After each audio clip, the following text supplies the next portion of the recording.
นี่เนาะนี่แม่ยุ้ยก็พอตุยเพิ่นฝากมาให้คือเก้ามื้อนี้พี่น้องเอ้ยนี่อันนมกับขนมอีหล่าเนาะนี่เอาถือเอาตัวนี้มาน้องเสือเฮาแบกได้บ่เจ้าเบิ่งอยู่โตครับนักได้ลูกเอ้ยได้บ่แบกใส่บ่าเด้อคำนั้นโอ้เฮ็ดโอ้เจ้าโยรุ่นมึงอยู่มีหยังทางในนี่เนาะกินยังแห้งเขาแห้งเขาบาดนี่ฮึบเนาะเบิดแล้วบ่มือก่อนน่ะได้นานแล้วนานแล้ว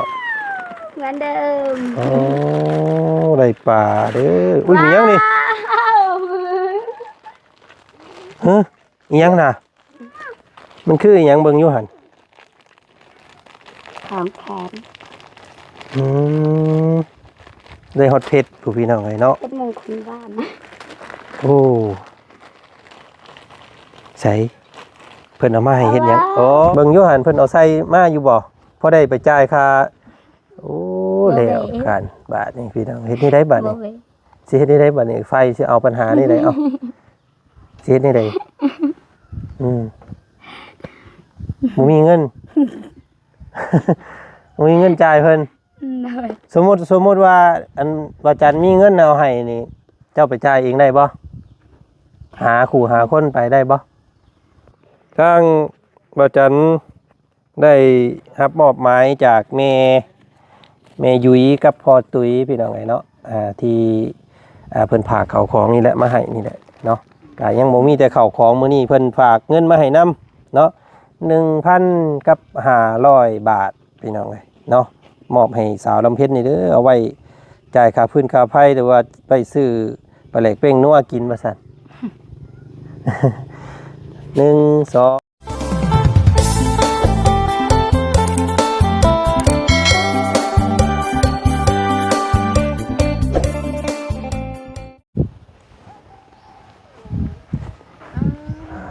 จ้าพี่น้องไอ้เนาะทางพี่กระแหงแดงคือกันบ่าวจันเข้ามาขี่พุ่นค่อนกุ้มพี่น้องเลยเนาะป้าโตบ้านนาโพคำเมืองพินเด้อพี่น้องไงเนาะแหงแรงน้ำอยู่ในอ่างบัดพี่น้องเลยเนาะอยู่ทางเข้ามาเพิ่นมีอ่างน้ำเก็บน้ำอยู่หั่นว่าซั่นเนาะเกี้ยงเติดน้ำเดียวเห็นฮอดปลาพี่น้องไงหยุบอยู่เนาะไปอยากได้ปูปลาไปสอนเอาเด้ออยู่อันเพิ่นเอิ้นหยังเกาะบ่สาวลำเพ็ญเอิ้นหวยสะควงฮะหวยสะควงเอิ้นห้วยสะควงบ่น่ะเอิ้นผายเก็บน้ำเนาะอ่างน้ำอ่างเก็บน้ำพี่น้องไงอ้าวสบายดีโดยสบายดีลูกสบายดีล่ะแล้วกันแบบนี้พี่น้องเลยเนาะส่งเขาโรงเรียนเด้อจังหน่อยเด้อยินบ่เขาโรงเรียนให้อาจารย์สอนย่าสบายดีหนูมือติล่ะเห็นบ่สบายเดี๋ยวกันมาโอ้ยพี่น้องเลยเนาะเฮ็ดไปสั่งอยู่เนาะตอนเที่ยงแบบนี้บ่ได้เฮ็ดหยังบ่ได้เฮ็ดหยังตักน้ำเอ้าน้ำมาเหียงน้ำมาใส่เอ้าน้ำใส่น้ำเจ้าเด้บ่เขามาปิดไฟเขาบ่ได้บอกแจ้งยังเลยบ่ได้เสียค่าไฟอีกแล้วแม่นบ่ได้มาบอกเลยใบเตือนก็ฮอดบ่มีเดือนนึงได้เพิ่นเว้าเพิ่นปรับใหม่ได้เดี๋ยวนี้เนาะบ่มีเงินจ่ายเพิ่นเดือนนึงนี่เพิ่นก็ปรับแล้วแหละ เพิ่นว่าเท่าไหร่บาทนี่บ่ฮู้คือกันเพราะว่าบ่ได้เห็นใบหยังเลยแบบเพิ่นก็บ่ได้มาเก็บเพิ่นก็บ่ได้มาแจ้งอีกโดยปิดไปดื้อๆเลยปิดไปดื้อๆเลยตายบาทนี่พี่น้องโมงเก้าพุ่นได้เนาะโดยจังว่าแต่ตอนเสียให้ตะกี้เพิ่นไปจักสาวลำเพ็ญเจ้าเพิ่นบ่ได้มาเก็บบ่สัตว์แต่ละเดือนไม่ค่อยเห็นเพิ่นมาตายหรือว่ามันน้อยแหละเพิ่นรวมบัดเดียวบ่เลยก็บ่ฮู้เพราะว่าเดือนนึงก็10 ปลายพันสิมา ก็ตั้งแต่ว่าจันพาไปเสียตอนนั้นพุ่นแล้วเนาะ โดยนั่น อ๋อจักได้จักเดือนได้นี่พี่น้องเอ้ย ก็บ่ ปิดไฟเจ้าบ่แล้วบาดนี่กลางคืนก็มืดมิด ลายมือเลยนะเป็นเกิดสิเป็นทิศแล้วจ้ะ ได้ครับพี่น้องเอ้ยเนาะเฮาไปเสียตอนนั้นจักพันจักแสน 500,000 ตอนนั้นไหนฮอดขวบแล้วแต่เบิ่งเนาะ จ้ะ โอ้ยตายแล้วพี่น้องไงเนาะสาวลำเพ็ญ คือสิบ่ฮอดพุ่นดอก เนาะเพราะว่าตอนนั้นมันเฮิงตอนนั้นเนาะตอนนั้นเป็นเกือบ ปี เป็นปีผู้ตอนนั้นพี่น้องแต่ว่าตัวนี้เขาหากระเซียนี่เนาะอาจจะโบฮอด2-3 แสนนี่แหละประมาณนี้แหละเนาะเอ๊ะเฮ็ดจังไดล่ะบาดอีหล่าน้ำสิอาบก็บ่มีฝนก็แห้งแล้งหน้าทงน้อยแห้งบาดนี้พี่น้องเอ้ยเนาะเฮ็ดจังไดล่ะสิปล่อยน้ำเข้าหน้าได้บาดนี้เนาะฝนก็แห้งแล้งน้ำก็บ่มาไฟก็ถูกปิดบาดนี้เฮ็ดจังไดเนาะอ้ายงุมเท้าอยู่บาดนี้เนาะไปตักอยู่ใช้มาอาบน้ำ ไปโยมไปขอเพิ่นดิ พี่น้องเอ้ยตายบาดนี่เนาะมิดจีวี ได้ บ่มีวี่แววการไฟเลยเพิ่นก็บ่ได้มาตักมาเตือนหยังอีกบ่ โดยใบเตือนก็ฮอดแต่มี โยเพิ่นสิเตือนหยังเนาะบ่เสียให้เพิ่นก็ตัดได้พี่น้องเอ้ยเป็นนี่ไดเนาะพักหญ้าหาหุ่นเอามาให้ฮะ แม่จะมาเลยนะ เอสโมเล่ต้นมะฮุง ต้นมะฮุ่งบ่ติด บ่ได้เป็นนี่ไดมันผ้าฝนบ่ตกบ่บ่ได้จะโกนเลยบ่มักพี่น้องเอ้ย เอาแล้วลูก โอ้แห้งแล้งเบิดนี่พี่น้องเอ้ยเนาะน้ำหมูมี น่ะ หน้าทงน้อยแห้งเบ่แล้วปาดนี่ แต่ฮะ จ้ะ ฮักก็กำลังเกิดนั่นน่ะฮุ่ง กำลังเกิดบัดอัน โดย น้ำปะซ้ำบาดนี่ โดยอันนั้น โอ้แล้วกันพี่น้องเอ้ยเนาะตายคักบาดนี่แล้วซื้อพักซื้อมีมาให้เล่าตอนนั้นพี่น้องเลยเนาะให้พักอันนั่งตู้ก็หาก็เกิดแต่ว่าพักเรามันน้ำหมูมาเนาะกรมไฟฟ้าปิดอันน้ำเราอีกแล้วพี่น้องเลยเพราะว่าเราโบเสียค่าไฟเนาะกดออกไม่ก็มือนี่ประมาณเดือน1 2 เดือนเพิ่นระงับเลยได้พี่น้องเลยเนาะโอ้สิฮดหยังบาดนี่ เดียว มันก็ตายได้เนาะฮดยำแดดเนาะ บ่ได้นำ พักหยังอันนี้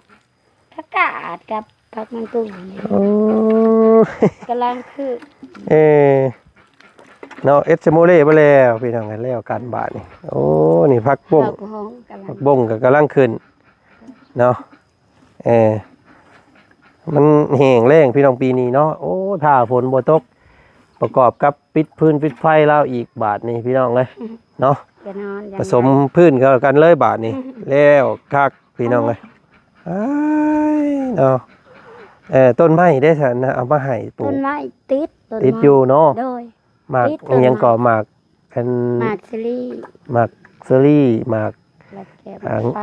หมากไฟเนาะ แล้วก็ม่วง หมากม่วงได้อยู่เนาะตัวนั้นเนาะ ติด เออ ซิลี่กินแหละ เซอรี่กินเลยห่วย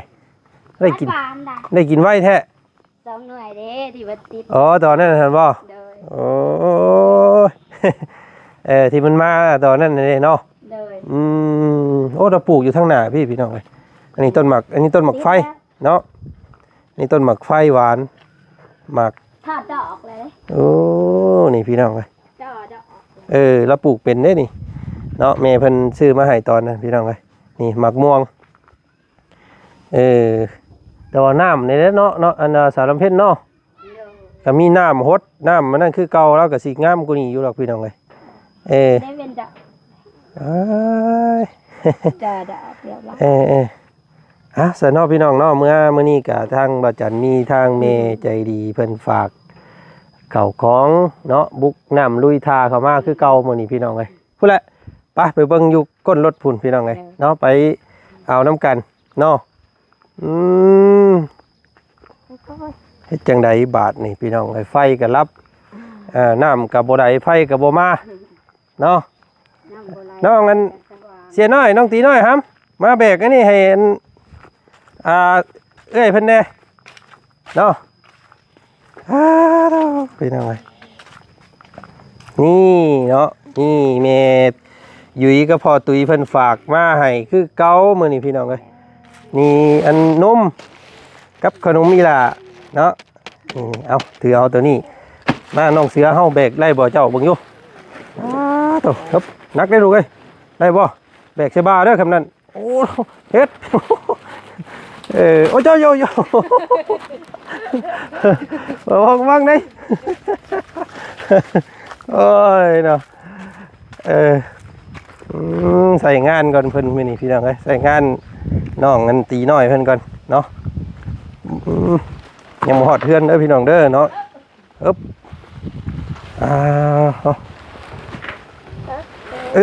เนาะโอ้ยเนาะกล่องอย่างเด้นี่พี่น้องเอ้ยเอาเนาะขอบใจน้องกันตีน้อยหลายๆยืนถ่าแป๊บนึงแก้บังอยู่เพิ่นเอาอย่างเนาะมาให้อีกบาทนี้พี่น้องเอ้ยเก่งอันน่ะกล่องมาม่าเบิดแก๊สเลยปุ๊บนี่หยังหั่นระวังได้แกะเบิ่งนี่มันตอดได้เนาะงูเห่าคืองูจงอางเลยยันมีสาแหลมไอ้สิเมนเสื้อผ้าหน้าแพร่อีกบ่เนาะนี่พี่น้องเฮ้ยจ้ะปุ๊บหมานอีกแล้วพี่น้องไอ้ทั้งสาวลำเพ็ญเฮานี่เนาะเอาโอ้ยคือมีกินแบบสุนๆแบบคล้ายๆของทะเลได้นี่เนาะเหมือนปลาหมึกเลยคือซีเมนต์เบิ่งอยู่หั่นลงเลมาปุ๊บโอ้อีหยังเพิ่นอ่านไว้เด้อ่านเป็นบ่สาวลำเพ็ญนี่ฟังนะนี่โดยสาวลำเพ็ญโอ้พี่น้องเอ้ยบ่ธรรมดาเด้นี่ก็สาวลำเพ็ญป้าเสือหมากกระเล่งได้หั่นเนาะตามเบิ่งนี่ก็จังหวะโอ้มีแต่เสืองามๆโอ้บ่ได้เป็นเสือเก่าจักดีได้แม่เพิ่นเอามาให้เสือใหม่ๆโลดเนาะอันนี้ก็แพบเฮ็ดอีไดบัดนี้มีแพบแต่บ่มีน้ำลำพา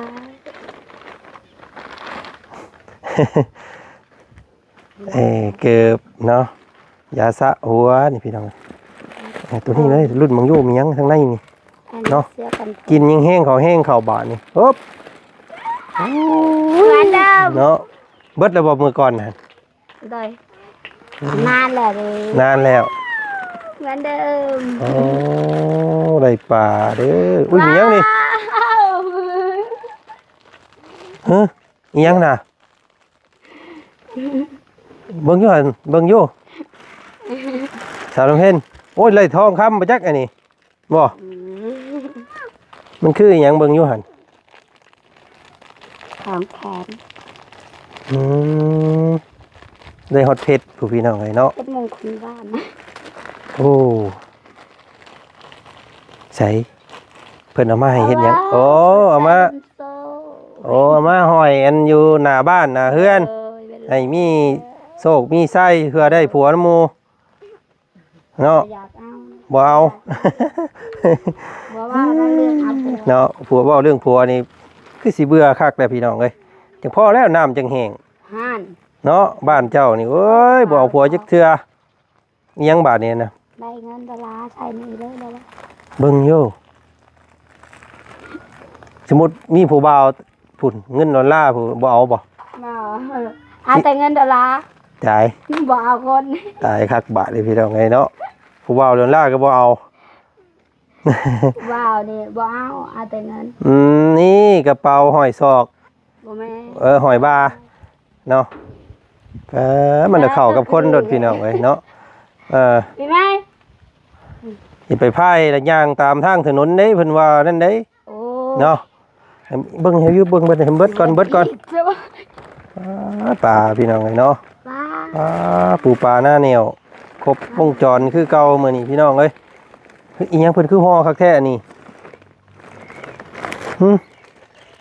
จังพอแล้วจังว่านักพี่น้องเอ้ยเนาะว่าทอนค้ำไปจักเด้อเอาเลยเด้อบาทนี่พี่น้องเอ้ยอีหยังเนาะ ไปเลย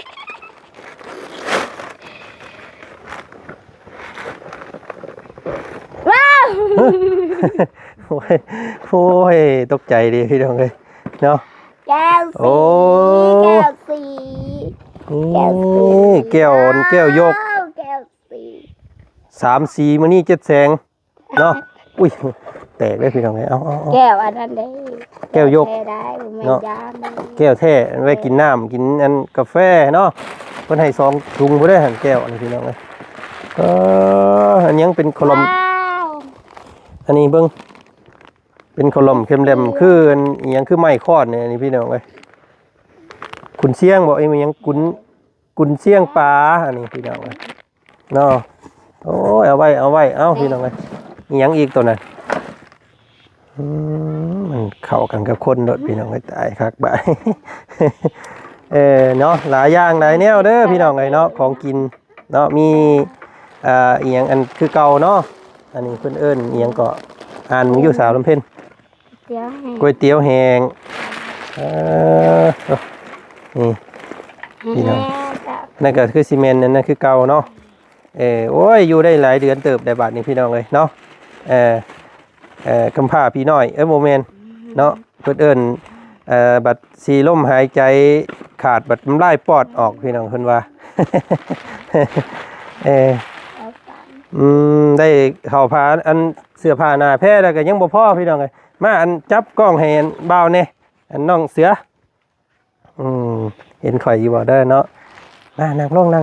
งสิมีแนวเอาให้อีกได้นี่เนาะโอ้เตียงเราก็ส่งขี้ฮักแท้นี่พี่น้องบ่ฮักบ่เนาะอันนั้นก็เป็นขนมของอันน้องปีใหม่เพิ่นเด้อเอามาเบิ่งอยู่โอ้ยหลาว พี่น้องเนาะก็มาฮอดจอดถึงบรรยากาศตอนบ่ายๆเนาะแวะเข้ามาแห้งแล้งพี่น้องไอ้หมู่บ้านเพิ่นเนาะคือกันกับบ้านของบ่าวจันเลยบ้านของบ่าวจันก็แห้งแล้งคือกันปีนี้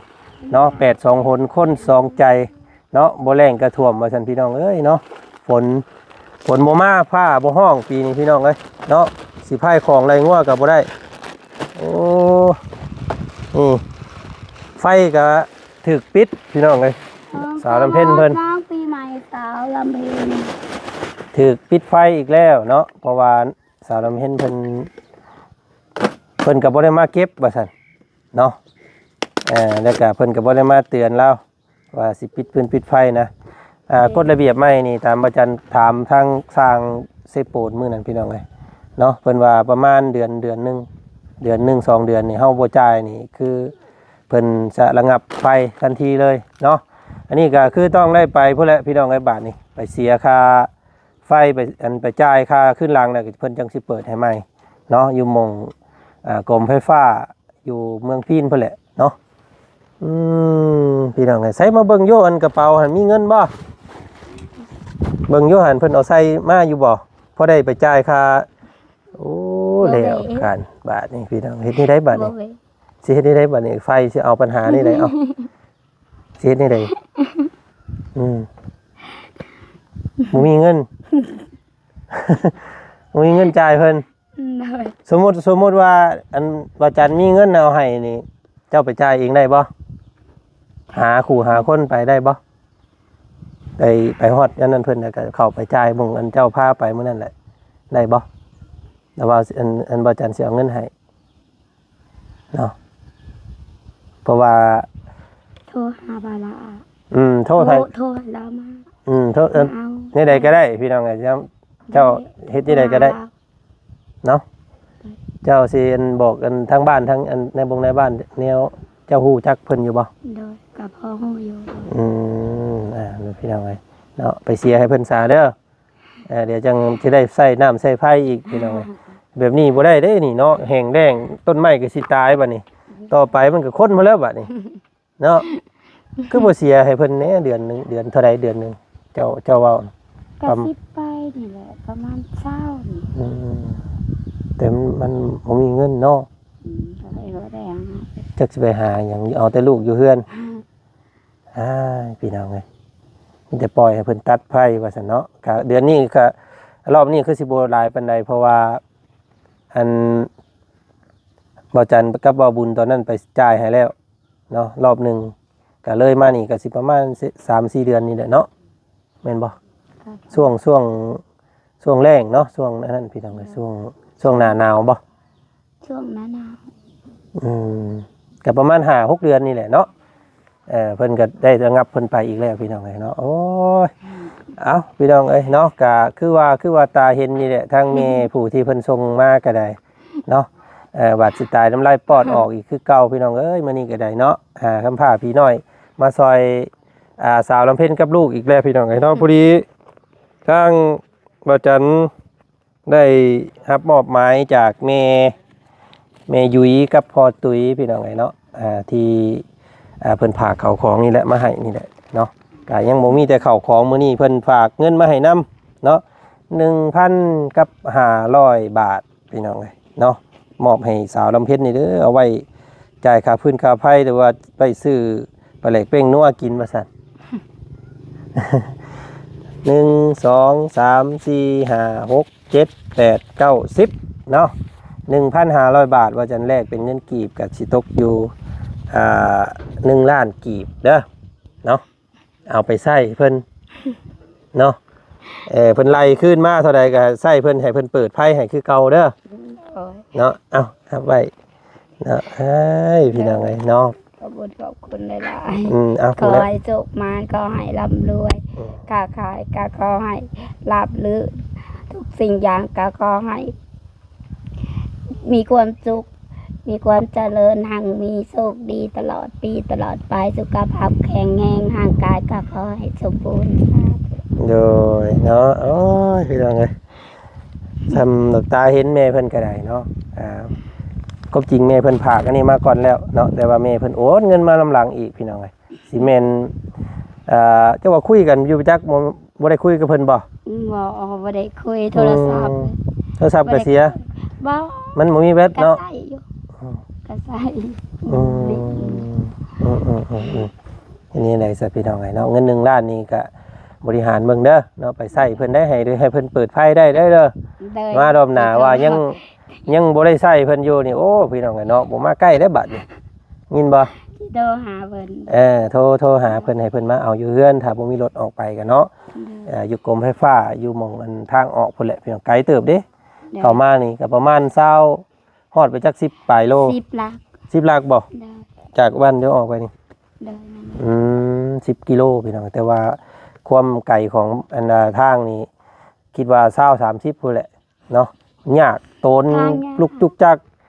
อันว่าน้องเชือเมื่อกี้นี่ก็จนหากสิออกแล้วก็ได้เนาะกองก้นมันมาพี่น้องนุ่มตุ้มต่ำมาป้าเต้าพี่น้องใครโทรว่าบ่มีขี้ตมเนาะมีแต่ขี้พุ่นรอบนี้พี่น้องแห้งแล้งเอ้าเก็บไว้ซะเด้อทางบ่จันสิขอตัวเดินทางไปก่อนเด้อบัดนี้โอ้เพิ่นก็ซ้ำผากนั่นมาให้เนาะผากกระเป๋ากับผากเงินมาใส่น้ำอีกจักสิเฮ็ดจังได๋บาดนี้พี่น้องเนาะทางสองแม่ลูกเพิ่น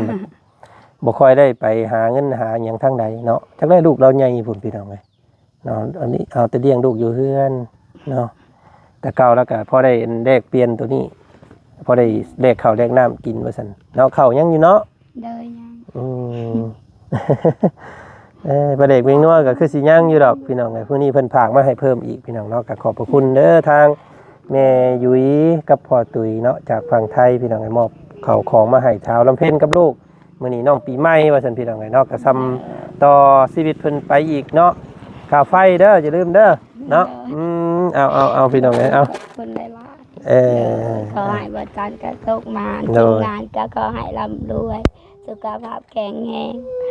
โชคดีโชคลาภก็ขอให้เฮงๆ สาธุเนาะเอาพี่น้องไงเอาขึ้นไว้เฮือนเด้อ